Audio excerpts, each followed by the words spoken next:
Very good morning, students of class 10th. Here I am Poonam Prasad again with the topic unemployment of your chapter number 2, sectors of Indian economy of your economics.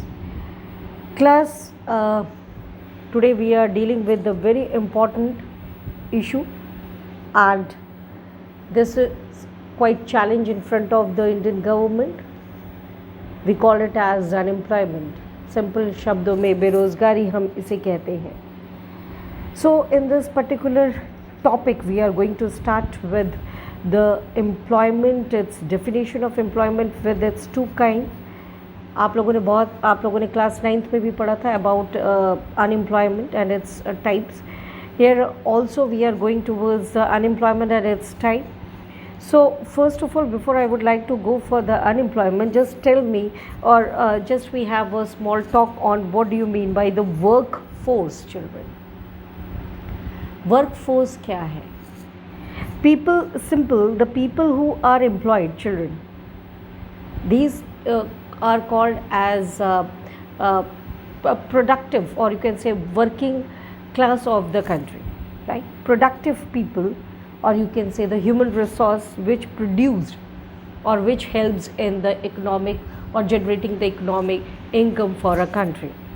So people who are employed and people who employ, as well as the people who are self-employed, all these are collectively to make, in this we also take worker.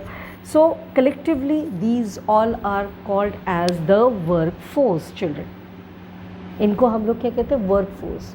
यानी ये वो लोग हैं जो कि आपके production में अपने पोटेंशियल को यूटिलाइज करते हैं. They are utilising their potential for the production. In this the employer is there, the employee is there, the labours are there, etcetera. So all the collectively is called as workforce. Now, this workforce, when they are not entitled to do any work and they are gaining any sort of salary or wages, and due to this the livelihood hampers is what we called it as unemployment.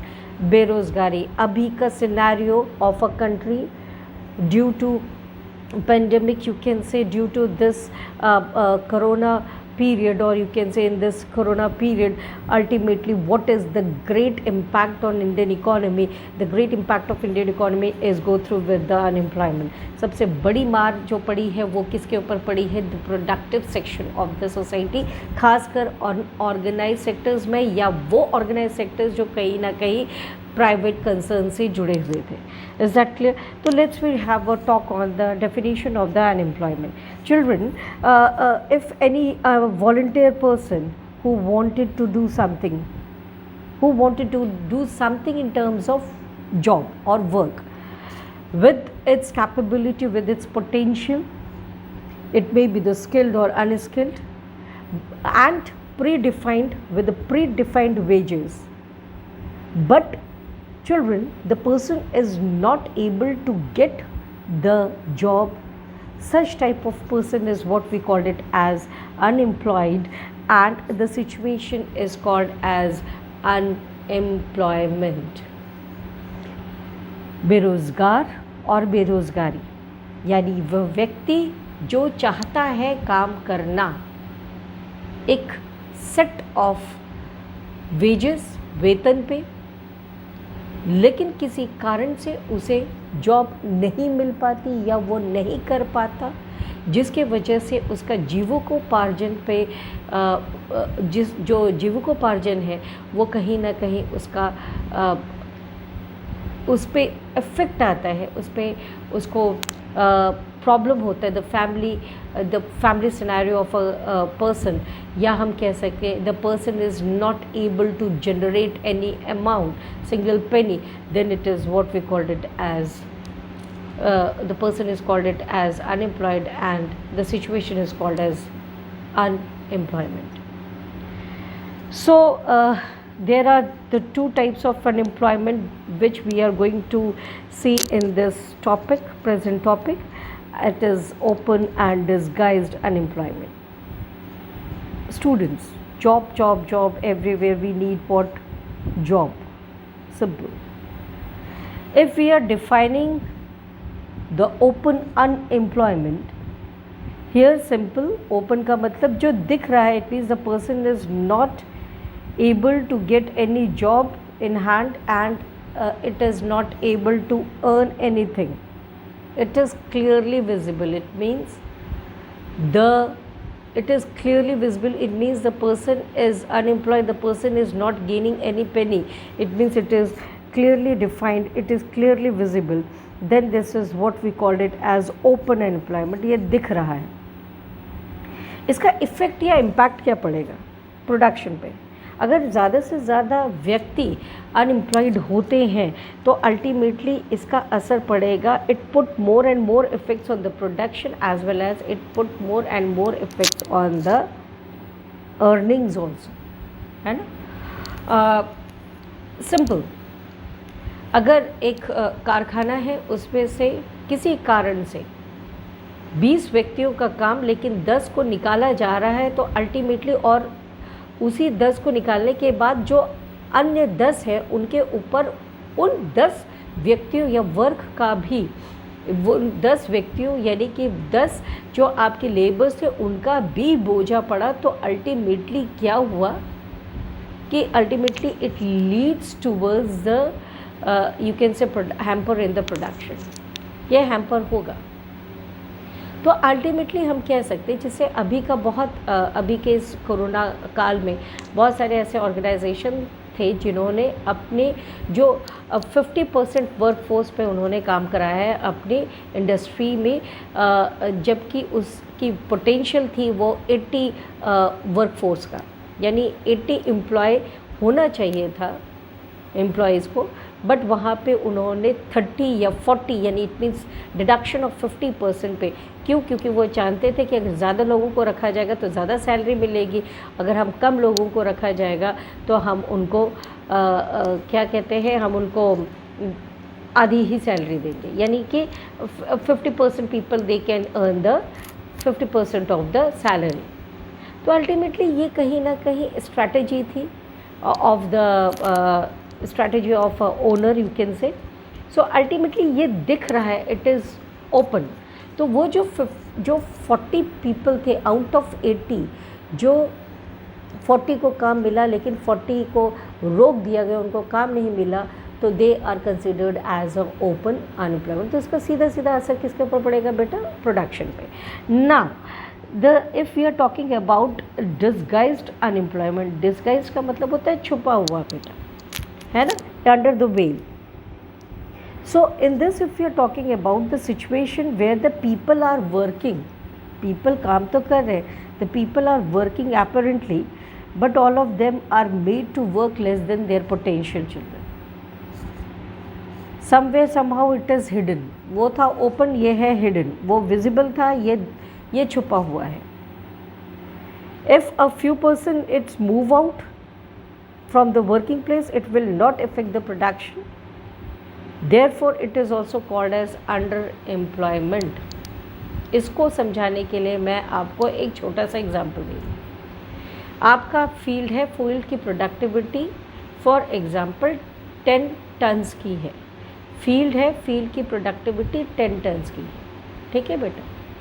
हुआ ये कि खेत में 5 लोग काम कर रहे थे और वही 5 लोग अल्टीमेटली वो 5 लोग काम कर रहे थे और उन्हीं 5 लोगों से वो 10 टन्स की प्रोडक्टिविटी यानी क्रॉप प्रोडक्शन होना था. आ रही है बात मेरी समझ में? क्रॉप प्रोडक्शन होना था 10 टन्स का with the help of the 5 you can से एग्रीकल्चरिस्ट. हुआ क्या, फील्ड में दिखाई दिए तकरीबन 3 और लोग, या हम कह सकते हैं 4 और लोग, यानी कि आपको दिखाई दे रहे हैं 9 पीपल इन अ फील्ड.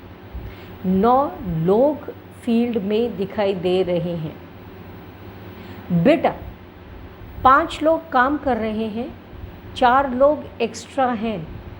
वो 4 शो हो रहा है कि अगर हम एक झटके में देखें तो हमें ये लगेगा कि फील्ड में बहुत सारे लोग काम कर रहे हैं और कहीं ना कहीं ये प्रोडक्शन दुगनी हो जाएगी, बट ऐसा नहीं है, क्योंकि उस फील्ड से हमें 10 टन ही निकलेगा पैदावार, प्रोडक्शन।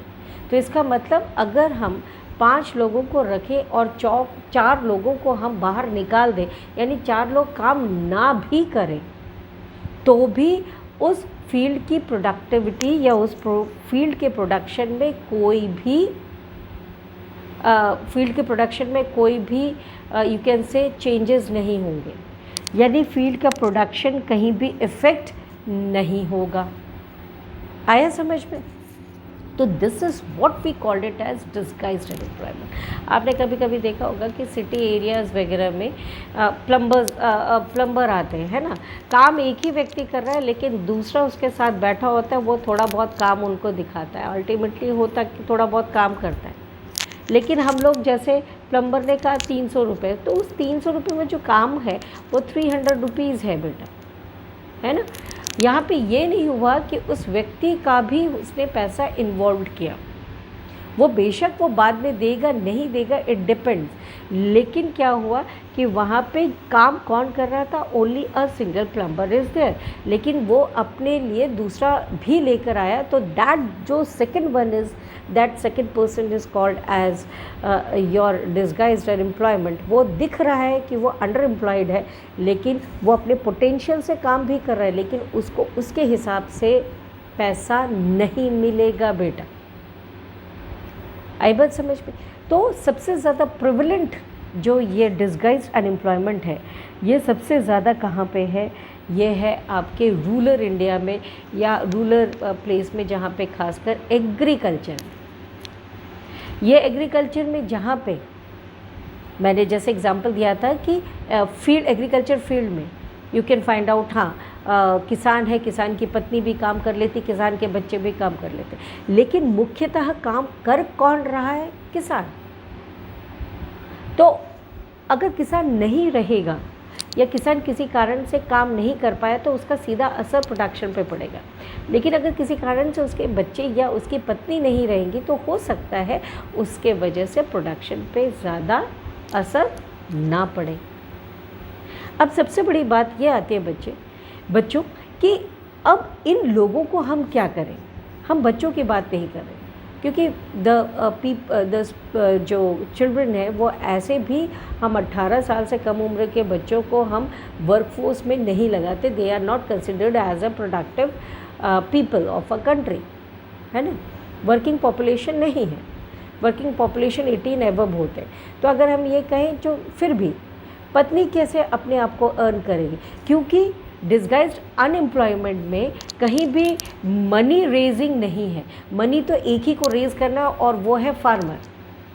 पर चूँकि पत्नी अपनी मेहनत, अपना पोटेंशियल तो शो कर रही है ना बेटा, अपनी मेहनत और अपना पोटेंशियल शो कर रही है, और इसके वजह से होगा क्या? अल्टीमेटली इसकी वजह से होगा ये कि चाह कर भी घर का लिविंग स्टैंडर्ड बढ़ नहीं पाएगा, चाह कर भी जो लोग हैं वो अर्न नहीं कर पाएंगे, और वो फार्मर है उसकी कहीं ना कहीं लिविंग स्टेटस वैसे का वैसे ही रहेगा। इसके लिए हम क्या कर सकते हैं? इसके लिए हम सबसे इम्पॉर्टेंट ये है, जैसे कि आप लोगों ने देखा रूरल इंडिया में जहाँ एग्रीकल्चर में डिस्गाइज्ड एम्प्लॉयमेंट ज़्यादा है, वहीं पे अर्बन में भी जैसे पेंटर्स हो गए, इलेक्ट्रिशियंस हो गए, प्लम्बर्स हैं या मिस्त्री और मज़दूर हैं, they are quite you can say termed as underemployment, or you can say disguised unemployment in the rural India. Now we are talking about the how do we remove disguised unemployment. Students, एक बहुत ही छोटा सा example मैं आपको दे रही हूँ। जैसे कि हम लोगों ने कहा कि किसान खेती कर रहा है अपने पोटेंशियल के हिसाब से, और वो क्या दे रहा है बेटा? वो अर्न कर रहा है, उसके वजह से फैमिली अर्न हो रही है। Is that clear? हाँ। लेकिन पत्नी अगर रहे ना रहे फील्ड में तो उसके वजह से उसके वजह से प्रोडक्शन पे कोई फ़र्क नहीं पड़ेगा, लेकिन अगर हमें अर्निंग बढ़ानी है तो डिस्गाइज्ड अनएम्प्लॉयमेंट को कम करना पड़ेगा। इसके लिए होगा क्या बेटा? इसके लिए सबसे बड़ी बात यह है कि हम क्यों ना अपार्ट ऑफ दैट एग्रीकल्चर हम कुछ ऐसा काम करें जिससे कि लोगों को पैसा बढ़ जाए या लिविंग स्टैंडर्ड बढ़े या इनकम जनरेट हो। इसके लिए क्या किया? किसान खेती करके अपना जीविकोपार्जन यानी कि अर्निंग तो कर ही रहा है, वहीं पे पत्नी क्या करे? वो स्मॉल इंडस्ट्रीज़ ओपन कर सकती हैं या वो कॉटेज इंडस्ट्री जिसको हम लोग कुटीर उद्योग बोलते हैं, जैसे पापड़ है या बास्केट मेकिंग है या कारपेट मेकिंग है या they can make a spices, you can से they can make a pickles, इस वो पैकेजिंग में या वो अपने लोकल क्राफ्ट को उजागर करके they can also earn the money. Is that clear बेटा? तो इस तरीके से हम डिस्गाइज्ड अनएम्प्लॉयमेंट को ख़त्म कर सकते हैं। In rural India we have to provide, एक बहुत ही सिंपल इक्वेशन आता है बेटा, don't confuse between under employment and don't confuse between disguised unemployment. Underemployment is somewhere somehow called as disguised unemployment. So the underemployment means disguised unemployment which is hidden and where the people are working apparently but all of them work less than their potential, and this type of unemployment is called underemployment or disguised unemployment. This is very prevalent in primary sector, especially in agriculture, because agriculture activity are seasonal in its nature, and also more and more people with the proper potential, they are engaging but they are not getting amount or they are not getting the money because their presence is hidden. Children, underemployment mein their presence is hidden, so they are not getting any sort of wages or salary. This type of underemployment is what we call it as disguised. It is prevalent in urban areas also, in terms of painter, in terms of plumber, in terms of electrician, etc. Many of them do not get work every day, children, but हम करें क्या? These are also the term to be the workforce. There is very little to earn, but they haven't have any other alternatives.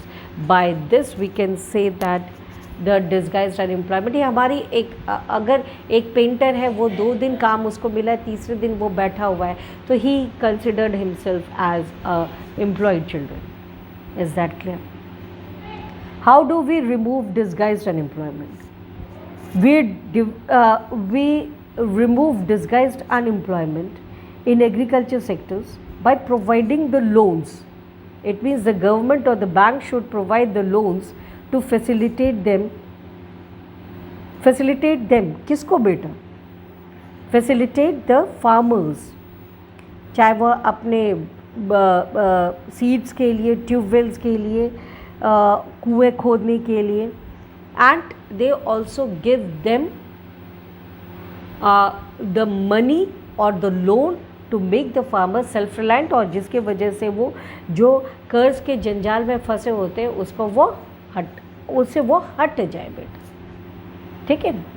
Then construction of new dams and canals should be constructed which leads more and, यानी गांव में ही अगर rural India में ही अगर construction का काम शुरू हो, चाहे वो स्कूल्स में हो, चाहे वो schools open ho, so you can find it out, the teachers are there, the ayahs are there, you can say the 4th class employees are there.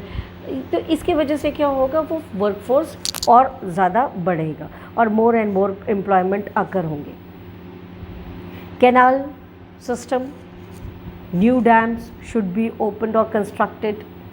Transportation or storage facilities must be improved to provide productive employment to not only the farmers but also in terms of transportation and trading also.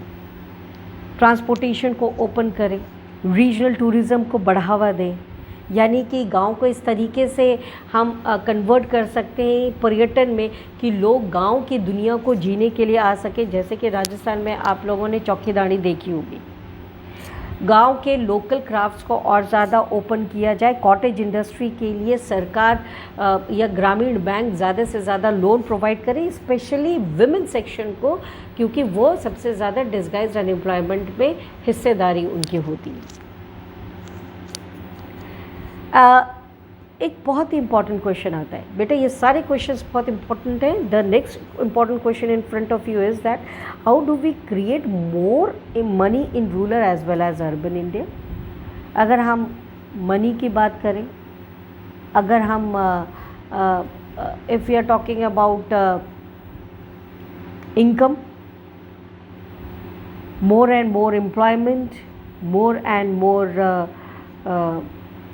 in terms of rural as well as urban area। तो इन rural areas अगर हम बात करें तो cold storage, क्योंकि employment होगा तो money earn होगा, मनी अर्न होगा तो the people become employed rather than unemployed।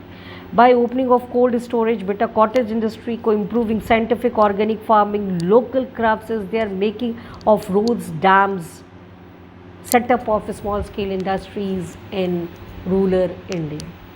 खासकर जो यूथ है वो माइग्रेट हो रहा है from rural India to urban India. ये जो इसके अलावा ऑक्यूपेशनल मोबिलिटी, इन चीज़ों को, लोकल हैंडीक्राफ्ट जैसे हैं, लोग जो पहले कारपेट्स बनाते थे वो आप कारपेट मेकिंग को छोड़कर they are turned up into the tertiary and secondary sector.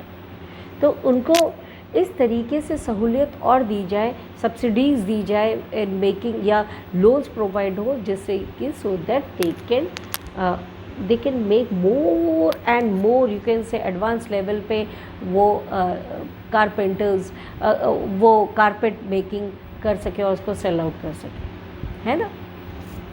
Next in urban India, अगर हम अर्बन इंडिया की बात करें तो again small scale industries to big industries, service sectors की ओपनिंग होनी चाहिए, एमएनसीज को और ज़्यादा बुलाना चाहिए, जिससे कि the people get more and more jobs.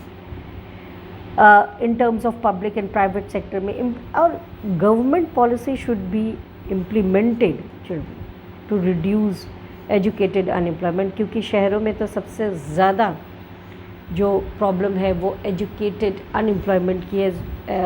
जो लोग हैं वो पढ़े लिखे बेरोज़गार हैं, ये सबसे बड़ी बात है। They are the degree holders, लेकिन करेंगे क्या अल्टीमेटली, क्योंकि वही उनका काम है।